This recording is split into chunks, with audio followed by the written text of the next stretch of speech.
So you're a runner and have pain in your lower leg. You must have shin splints, right? Well, let's have a talk.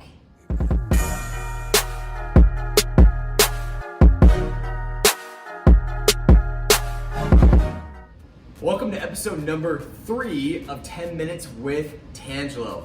As you know, this series is dedicated to bringing simplicity and clarity to complex subjects. We're super excited to get into this new episode, but before we do, please make sure to smash that subscribe button, hit that like button, and leave any comments or questions below. So what are shin splints? Well, shin splints are really a catch-all term. When there is pain in the lower leg that is attributed to sports that are done on unstable surfaces, like running, we tend to self-diagnose the pain as shin splints. True shin splints involve the interosseous membrane located between the tibia and the fibula of the lower leg. So what else could it be? You could be battling what is called tibialis posterior tendonitis. This is an overuse injury, and like true shin splints, tibialis posterior tendonitis generally has a lot to do with poor foot mechanics and the absorption of forces and stress at the site of impact, which over time lights up the tibialis posterior like a Christmas tree. So now you might be asking yourself, well, it's my foot that's unstable. Should I just get better shoes and everything will be right in the world? Let me put it to you this way. I weigh 170 pounds, and when I run, the ground forces are up to 8 times my body weight, which for me is over 1,300 pounds per contact.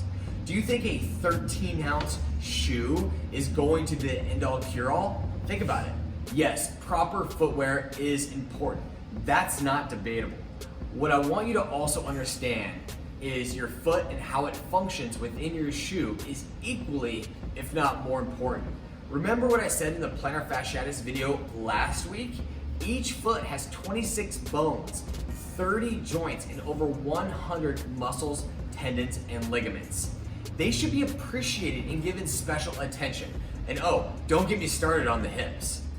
Okay, so now let's move to the other side of the shin bone. This muscle here is called the tibialis anterior. Now, tibialis anterior tendonitis, especially in the running community, has a lot to do with volume and load capacity, especially with downhill running. Let's dive into this a little bit deeper.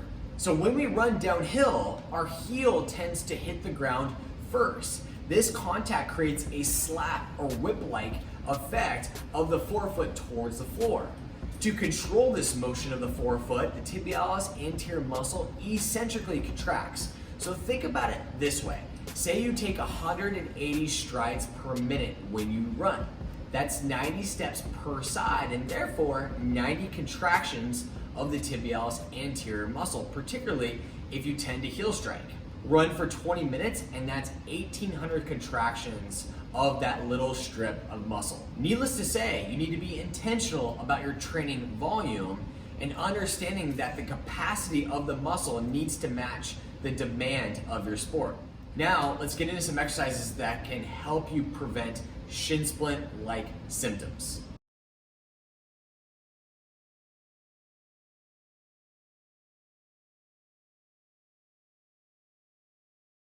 All right, guys, now we're gonna get into a calf stretch. Now with this one, general recommendations are to do it 3 rounds for 30 seconds, 5 times a week if you wanna reduce tension in that calf to help promote more ankle mobility. So with this one, you can do this on the flat ground if you need to, but if you have a slant board, fantastic, utilize that. So you're gonna set up on the slant board here, you're gonna keep your hips square initially, and you're gonna sink forward with a straight leg until you feel a good healthy stretch. And again, you're gonna hold that stretch for 30 seconds. Now, what you can also do is bend the knee slightly to get out of the gastroc and more towards the soleus, or the lower part of that lower leg. Still though, holding for 30 seconds. Okay, so you just got done with the calf stretch. Now what we're gonna do is the ankle mobility drill. What I want you to do here is, on each side, go for 1 minute. As you go through this, you're gonna set up with your foot point straight forward, heel glued to the ground, hand on the wall, and what you're gonna do is just bring that knee straight forward. Okay, so think about bringing between the second and the third toe. Just like this, kind of getting to that in range position, pausing there for a second or two and coming on back. Then what you can do from here is move towards the fourth or even towards that pinky toe, okay? Hold that for a few seconds and come on back. You're even more than welcome to come towards the big toe, just as long as you're doing your best to keep that arch nice and stable. Playing with different angles for a total of 1 minute per side. Okay, so we just got done showing the ankle and the calf some love with the calf stretch and the ankle mobility drill. Now we're gonna connect the ankle to the hips, doing the toes up glute bridge. Now with this one, I want you to try to do 3 rounds to fatigue, whatever that is for you. Where you should feel the fatigue is in the shins and in the glutes, okay? So you're gonna set up on your back. You're gonna have your heels about a hand length away from the glutes. You're gonna go toes up off the floor, but you wanna keep your feet parallel. From here, brace the core, of course, squeeze the glutes, and then bridge your hips up towards the ceiling. I want you to hold that for 2 seconds at the top, and then keep those glutes engaged as you slowly come back towards the ground, keeping your feet up the entire time. Repeat, hold for 2 at the top, keep the glutes engaged, and come down on that 3-second count. Okay, so the shins are on fire. You just got done doing the toes up glute bridge. Now what we're gonna do is let those muscles recover a little bit while you show the feet some love through some toe yoga. With this one, I want you to make sure that shoes are off if they're not already. You're gonna space out those toes, and you're gonna spend about 3 minutes here trying to restore dexterity between each of the 5 toes. Start by just working that big toe, then keep the big toe down and work just the lateral 4, keeping the base of the big toe, base of the pinky and the heel down the entire time. And then from there, extend all 5 toes, space them out just like I'm doing with my hands, and then come down 1 at a time. So when you look down, you should have a little bit of space between each toe and have your foot really anchored or rooted towards the floor. Again, do that for about 3 minutes. Okay, the last exercise that we're gonna do is the RNT toe taps. RNT stands for reflexive neuromuscular training. It's not important that you remember that. It is important that you remember that this is awesome. So what we're gonna do is you're gonna start with your feet together.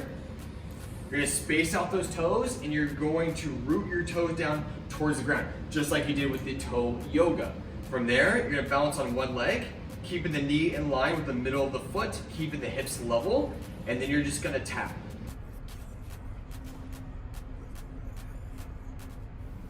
Just like this. Pretend like you're in the middle of a clock. So on the left leg, your right leg is tapping towards 3 o'clock, and on that left leg, you're tapping towards 9 o'clock.